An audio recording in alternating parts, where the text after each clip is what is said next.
The following program is brought to you by the University of Alabama.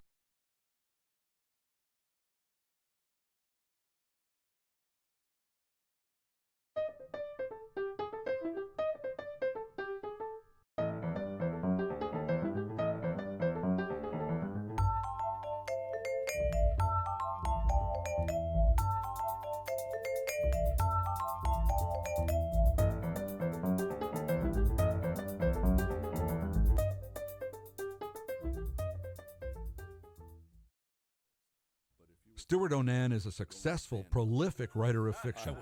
Since leaving a career as an aeronautical engineer, he has published 16 books, more than one a year. O'Nan's latest, The Odds, is the story of a Midwestern couple, Marion and Art Fowler, who have lost their jobs and are about to lose their home. Art and Marion decide to spend Valentine's Day in a casino in Canadian Niagara Falls and try to save their finances and their marriage with one session at the roulette wheel. I spoke with Stewart O'Nan in our studio in Reese Phifer Hall on the campus of the University of Alabama. Mr. O'Nan, it's good to see you. Well, thank you, Don. Thanks for having me. I've enjoyed reading your work, and I'm looking forward to our conversation. Well, thanks. I'm sorry there's so much. No, you're not. I'm sure you're not. Because we're located in Alabama, a great percentage of our writers are in some fashion Southern writers, and you are decidedly not. Tell us a little bit about yourself. Where are you from, and where were you raised, and where are you educated, and stuff like that? I was born in Pittsburgh, Pennsylvania, and I went to the public schools there, and then I went off to Boston to get an education as an aerospace engineer.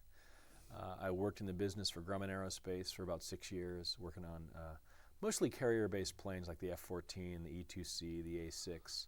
But I also had a chance to work on the space shuttle wings, which was kind of a dream come true. I mean, growing up during the 60s, being a child of NASA, to be able to work on that was just amazing. But I've always been a reader, a big haunter of the library, the bookmobile, and I just always read and was into Ray Bradbury and Stephen King and Shirley Jackson and a lot of sci-fi as a young person. And I guess all that reading just kind of sort of seeped into me, and in my mid-20s I began to write short stories in my basement. I'd come home from working at Grumman, and I'd write, and I'd send them out and bomb them out to the literary magazines, and eventually some of them won prizes. And my wife said, well, look, you don't pay any attention to the kids, you don't pay any attention to the house, you don't pay any attention to me. It seems all you want to do is read and write, and if you really want to do that, try to do it for a living, which is, it's crazy. That's insane. So you gave up a perfectly good job as an aerospace very engineer. Good, and a very exciting job too. But I got the bug, and I just started to write, and thinking that it would be easy, of course, and it was very, very hard, very difficult. But you did, in fact, feel, having been trained as an engineer, as an undergraduate, you did feel the need for a little literary writing little training culture as well. Yeah, too, well, I attacked it the way that I attacked engineering, which is to sort of just break it down into components and to analyze. And I'd read books and I'd see, how does this sentence work? Where are the breaks? Where are the stops? Where's the rhythm there? Here are words that they would use that I would never use. And so I'd keep notebooks just filled with all these words that I would never ever use in a story, but I might use someday. Notebooks on the irregular verbs versus regular verbs and the different effect of each in a sentence. And it was just a lot of analysis and breaking things down into components and then building them back up again. Well, that's a much better answer than I expected, because I was really asking about your MFA. Oh, my MFA? Yeah, well, which you much later sought on, and yeah. got. Yeah, but by that time I'd already written, I think, 2 books by the time I even got to Cornell. And at Cornell I was there for 3 years and I wrote 4 more books. So at that point I was about 30 years old and I knew what I wanted to do. I wasn't wasting any time. The great thing about that MFA was it showed me these books that otherwise I would have never found, because I had no writing community when I was living on Long Island and working in aerospace. I had nobody that was a great book lover. Just no writing community in that basement where you were making Yeah. lists of words. Yeah, so when people gave me writers like Alice Munro or Dennis Johnson or William Maxwell or Margaret Atwood, I was seeing them for the very first time at 30 years of age. And they kind of sort of blew my mind and made me rethink the way that I was writing, and it changed me. James Salter, I mean, what a great writer. Richard Yates, what a great writer. And all of that sort of accelerated, I think, that catching on process that young writers do. Yeah. It's funny, your list of the list you just produced, more or less spontaneously. A lot of listeners of this show should write that list down. They're not, they weren't mostly bestsellers, and they mostly weren't popular writers. Well, now Stephen they are. King, I mean, of course. Alice Munro is a bestseller, and Margaret Atwood's a bestseller now. But William Maxwell, So Long, See You Tomorrow, that book is just that's maybe my favorite sort of modern book. And James Salter and Richard Yates. James These are those are the writers, craftsmen, right. And most avid readers would love them if they knew about them. So we'll just hope that now that they do. So you went off. Well, you found in Ithaca a place with weather almost as abominable as the weather that you were used to in Pittsburgh. Yeah, even worse, actually. Nice work. I always call it good writing weather. It's weather that says, no, you're fine, stay inside, you're good. You can just stay. There, I moved from the basement in Pittsburgh, in Long Island, to the attic in Ithaca, where I did not have any heat. So I had the little space heater, sort of frying my shins there as I was writing. Right. And, have people told you that an enormous percentage of your fiction takes place in the darkest part of winter? Some do. I have a balance, I think. Last Night at the Lobster, it's all... Well, that's a Christmas book. Yes. A great deal of Snow Angel. Oh, yes. That's a very, very cold book, yes. But I balance them out. I've got summer books, too. A World Away is set at the beach during the summer. Songs for the Missing is also set during the summer. I love writing about sort of extreme weather and letting the sort of the setting sort of bleed through into the action there. And it seemed right that Snow Angels would be as cold a book as possible. Right. Names of the Dead is not exactly a week in Tahiti either. Well, that's a Halloween book. I think I've got either 2 or 3 Halloween books. The Night Country is also a Halloween book. Prayer for the Dying is set in the very height of a very, very hot summer as well. So I love my. And Mark Twain said, "There's not enough weather in this book." There's slush, ice, sleet, cars sliding off the road. Oh, I love it. Wet boots, wet socks. Again, it may come from Ithaca. It may come from Pittsburgh. When one reads commentary about your work, it's likely to say something like literary fiction and horror fiction. Yeah. And of course, you as a child were a reader of horror fiction, especially Stephen King. And a watcher of horror movies and those great programs like The Twilight Zone or Tales from the Dark Side. But I loved horror comics, actually. That's my first love is comic books. Oh. And you have a couple books that involve. We have a lot of books that involve death, but a couple that involve ghosts creatures that may or may not be coming back from the dead, haunting and something vaguely supernatural. Why? What is it about that makes you want to do that? Well, a lot of the books are about memory as well, and about things that have been lost and that our narrators or our main characters are trying to salvage. And there's also the flip side of memory, which is how memory haunts us and chases us down and does terrible things to us. So it's natural that things would come from the past and then sort of attack my characters there. I mean, some people are trying to save the past, other people are trying to run from it there, and I see that again and again in the work there. But I always wanted to write a sort of a small-town ghost story, and that's what The Night Country is. It's my tribute to Ray Bradbury. And the book is dedicated to him. And I mean, one of the books that I really love is Something Wicked This Way Comes. It's one of my very, very favorite books. And I decided that I'm going to write a book that's set on Halloween, and it's going to be about these teenagers who were killed in the car crash, and they come back to narrate the story of the survivors there. And I love that, the convention of Halloween being the day when the dead are allowed to walk the earth. There. Yeah, the teenage fatal car crash is Yes, and absolutely staple of American culture. Classic, and writing it as sort of a satirical comedy in the combination first, second, and third person was kind of a lot of fun. Just throwing a riff on it. It's kind of a bebop novel in a way too. You don't have any writer's block.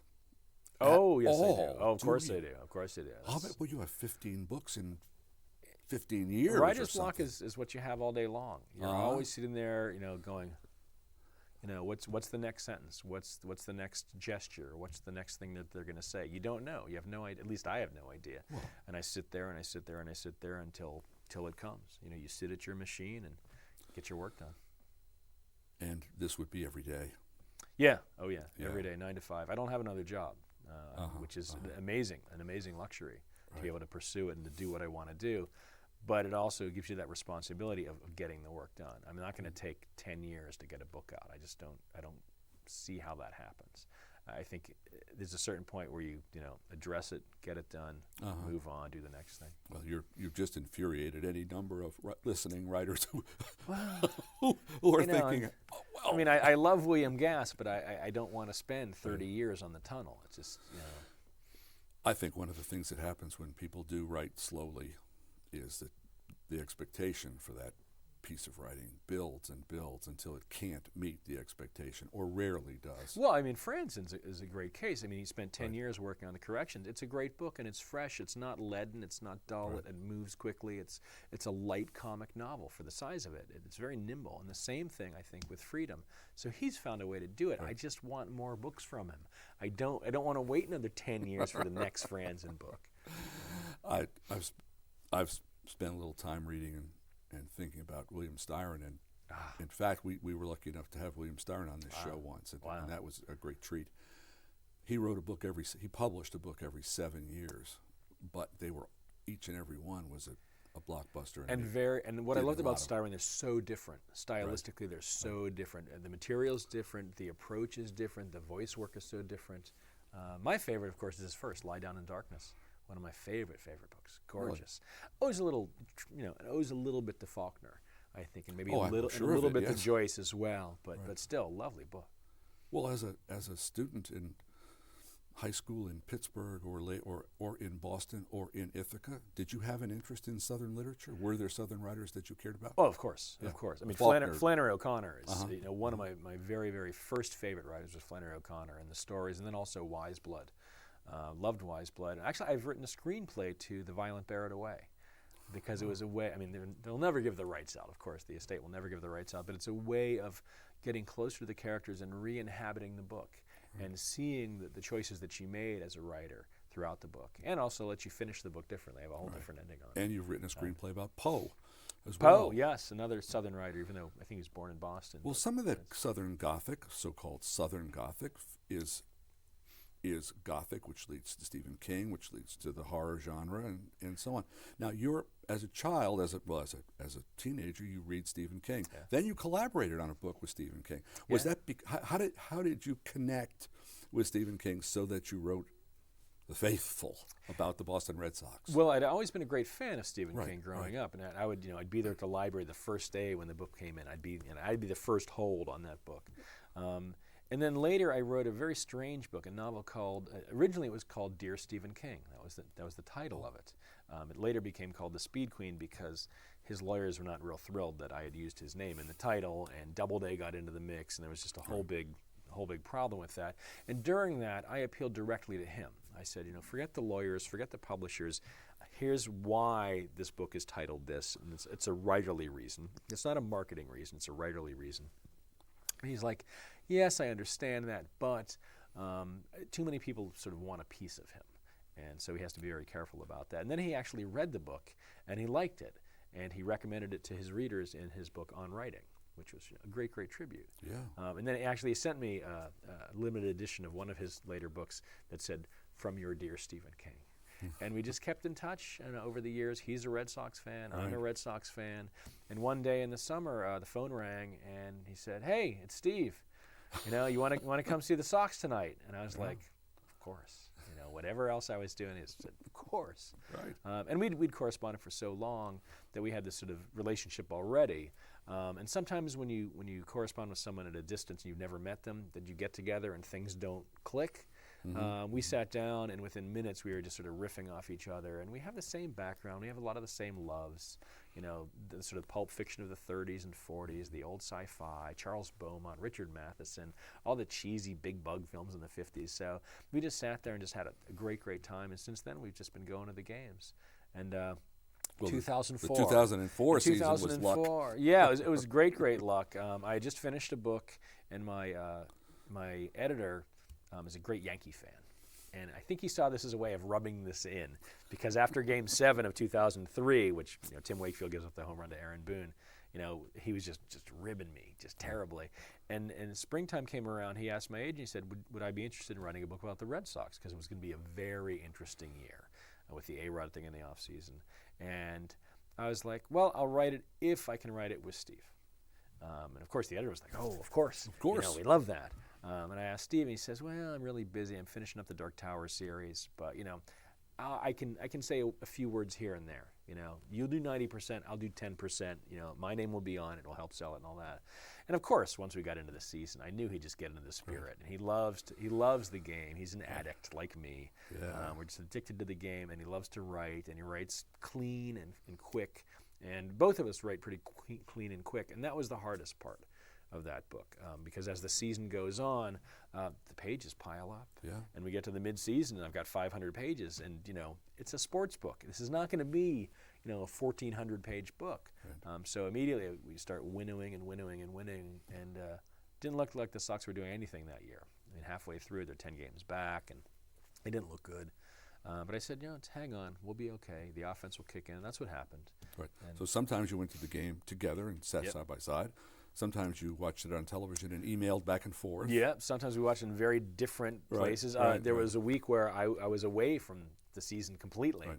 I was sort of isolated in upstate Ohio, and he just sort of took over there. And yeah, it was just a great experience. A lot of fun. Well, I should mention you also have a nonfiction book, Circus Fire, in which you interviewed some. There was a 1944 Circus Fire in Connecticut, and you interviewed how many people? I want to say over 200 people for it, and that was really neat, because I was talking with people that were in their 70s and 80s, and some in their 90s there, and talking about the fire and going to the circus that day and their family and the things that happened afterwards. They basically told me not just that stuff, but how they're doing now and how their kids are doing now and the way that the city has changed. So I learned a lot about Hartford through the ages, and also just the lives and how it is to be 70 and 80 years old. And immediately that led into Wish You Were Here, which the two main characters are Emily, who's in her 70s, and Arlene, who's in her 70s. And then later Emily Alone, which came out last year, where Emily is in her late 70s, kind of looking back at life and taking stock. Let me, in a shorter way, writers tend to have a demographic that they are interested in and that they explore. Fair to say your demographic reminded me of Russell Banks, actually. Your demographic. Very nice. My first teacher. My very first teacher. Yeah. Russell Banks and I went to school together in North Carolina for a while. Lower middle class, blue collar. What is your people who work in restaurants, people who work at the waitresses at the country club? How do you think of your people? Everybody. Yeah. I mean, the writers I admire the most are the writers that can write about the young and the old, the rich and the poor, the powerful and the sort of the forgotten. I think of Chekhov, Shakespeare, Tolstoy, and you may have written about a lot of rich people, but that's not what sticks in my mind. I'll tell you really it's hard scrabble in my mind. A lot of what I think about Last Night at the Lobster or Snow Angel, or a lot of the books of yours that I do know. Yeah, those people are struggling. Yeah, I mean the downwardly mobile middle class. Coming from Pittsburgh, obviously, is a natural subject. They're in there too, I think. But I mean, Emily's from the country club set, and I've just done, I think, 1,000 pages of her in the last 6 or 7 years. So. Your newest book, The Odds. The Odds. The couple were solidly middle class. Oh yes. He worked for Ohio Life outside of Cleveland. She worked for Health South, a big mistake there. And then you have this very contemporary American catastrophe. They both get laid off. They're both they've lost their jobs. They're going to lose their house. Yes, indeed. Their marriage is in disarray. And they decide to go to a casino on the Canadian side of Niagara Falls. And put it all down on the roulette wheel. Yeah, they're going to lose it anyway, so why not take it and see if they can make something crazy happen and stay together. Right. They've been married for 30 years. And if they don't get the money, the way that they're going to protect their assets is to get divorced, and the wife will get the assets, and then the court will tell the husband that he has to give the wife whatever assets he gets. So that's their idea of protecting what they've had there, because they have been, solidly upper middle class their entire lives, and this is sort of a shock to them. So this is a last-ditch effort, and of course there's a fissure there in the marriage because of an infidelity of the husband's that happened 20 years ago that she's never quite forgiven. Exactly. Well, I cannot speak for husbands everywhere, but first of all, you do include in the book odds of an American wife being unfaithful 1 in 3. Yes. Which is pretty solid on the distaff side. 1 in 3. That's quite a lot. 1 in 3. But 20 years and she hasn't quite forgiven him? 20 years. I thought to myself, lady, get over it. Exactly. And that's I think most readers will think that. And, right. But it's there, I think. I think it's there in a lot of marriages. There, the one thing that people can't sort of forgive, and yet they hang on together. There's one point where Marion thinks about, but it wasn't inertia what kept people together over long. And sometimes it is. And is that a good thing or a bad thing? Their children were raised. They can part if they want to. Also, and I mean, it's not a whodunit, so it isn't a question of spoiling. Early, you learn that Marion had a small secret affair of her own with a woman. Yes, and has not sort of told anyone. No, she's never. Idiot Art confessed. The wife, being wiser, doesn't. What effect do you think that has on the reader?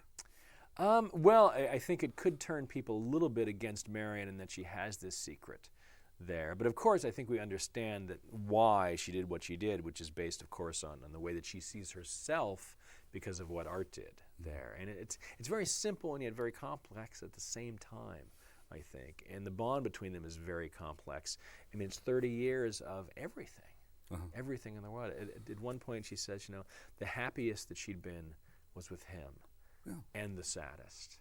And that everything that she's done has kind of been in concert with him for so long that she can't quite. She can partly imagine herself breaking away and being on her own, but it's that sort of grass is greener kind of stuff. You do know your novels are filled with divorces. Yes, they are. They're filled with divorces, but they're also this one I think has some goofy comedy to it as well. Exactly. The same thing. Last Night at the Lobster, Emily Alone. I think lately I've been a little more I guess funnier. I hope. Before it was unleavened for the most part. It was sort of devastating and dire. The early books. I'll cop to that. I will Snow Angels is a very dire book. There's a scorched earth policy at the end of that book with the last line that Arthur says that you're like, oh my God, are things really this bad? Well, maybe they are for you. Well, I will agree that there is more humor in the more recent books than there was in the earlier books.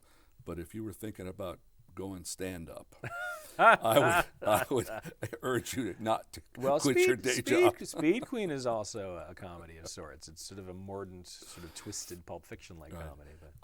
A lot of writers in the last, Gabe Talese talks about this a lot, about the restaurant as the microcosm of the perfect demographic variety show for American culture in our time. And he writes about restaurants a lot.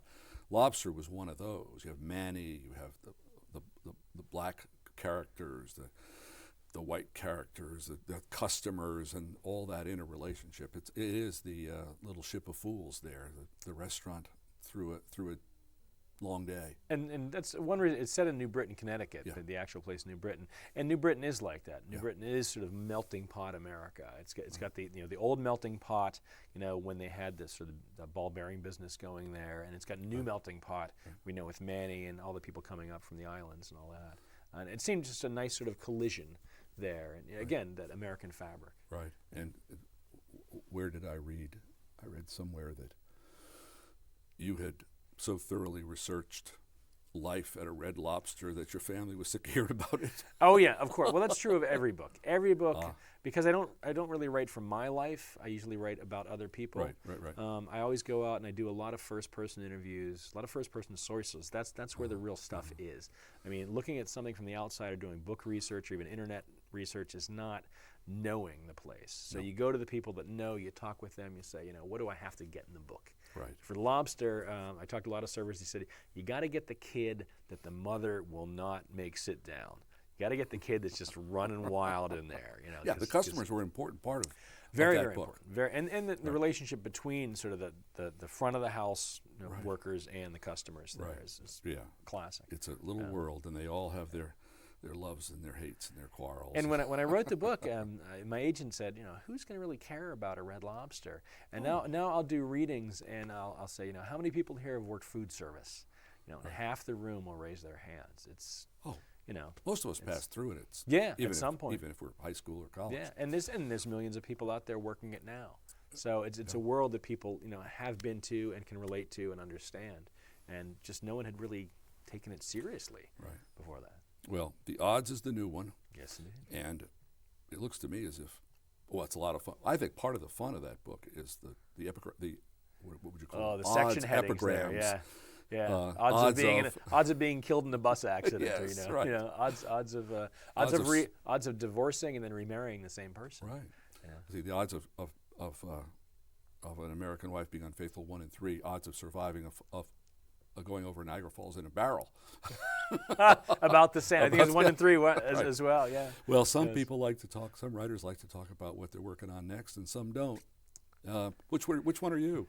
Usually I do if I'm sort of well into a book. If I got 100 pages behind me, usually I'm fine with it. But right now I have got 0 pages. I'm just in the research phase. I'll let you know it's set in Los Angeles in 1937. All right. So that's sort of that Chandler land, Going back to the place that first caught your imagination as a youngster. The original, the Hollywood work of the 30s, that kind of thing. Yeah. Well, that will be different, and the weather will be better. Oh, it'll be gorgeous. It'll be terribly sad, but the weather will be beautiful. And I hope that when that comes out, we get a chance to talk about it. I hope so. Well, I hope it comes out. I hope I can get it done. Well, of course you will. You never know. You never know. Times. Oh, I go in thinking one thing, and something else happens, and I do something else. It's just always the way. Well, I'm confident, and I look forward to it. And I thank you very much for this. This was a real pleasure. Oh, thank you. Thank you, Don.